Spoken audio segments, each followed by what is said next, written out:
Hey everybody, this is Dr. Joe back here from Fargo Spine. Just wanted to get back in touch, talking about some of the tests that we had previously mentioned in a previous video. I do have the results, so I do have the Dutch test as well as the organic acid test on myself. Like I told you, I wanted to go through some of those results. I'm going to try to narrow it down and try not to take too much of your time today. So I'm just going to kind of hit the highlights.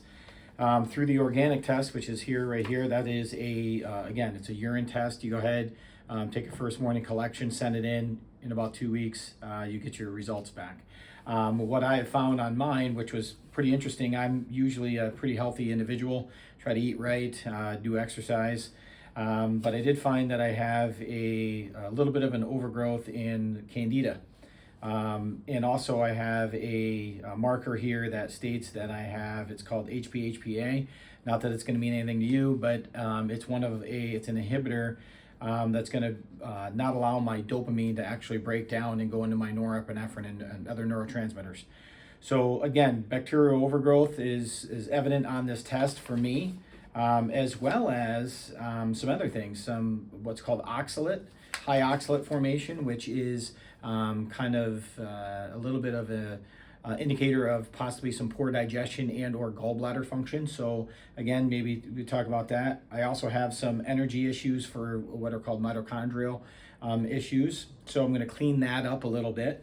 And then within my profile for my vitamins, nutritional markers, I found that I am lacking in vitamin C, and then also lacking in what's called N-acetylcysteine, which is a glutathione precursor, which then later on in the test does indicate that I'm low in glutathione.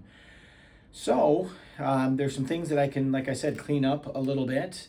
Like I said, I did do this test in conjunction with the Dutch test, the urine Dutch test, and this is going to give me cortisol levels, hormonal levels, and things of that nature.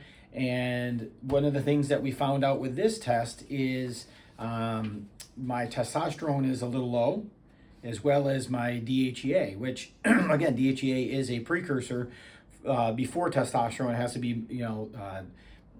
driven down that pathway to get to testosterone. Okay, so cortisol levels look pretty good, which is I'm happy about that.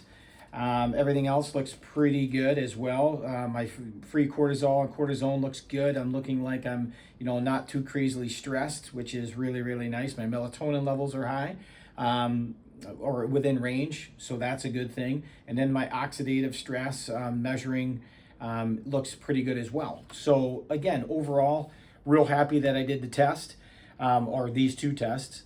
And I just need to, tweak a couple of my nutritional supplements, which I will do.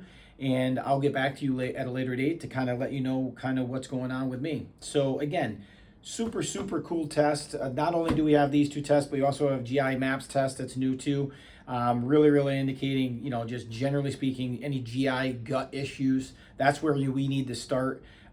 These tests are really proven. I really like using them for patients. We're having good success with them, and I look forward to talking to you in the future about any questions you may have in regards to the Dutch test, organic acid test, as well as what we call the GI MAPS test. So look forward to dealing with you guys, and let me know what you think. All right, thanks.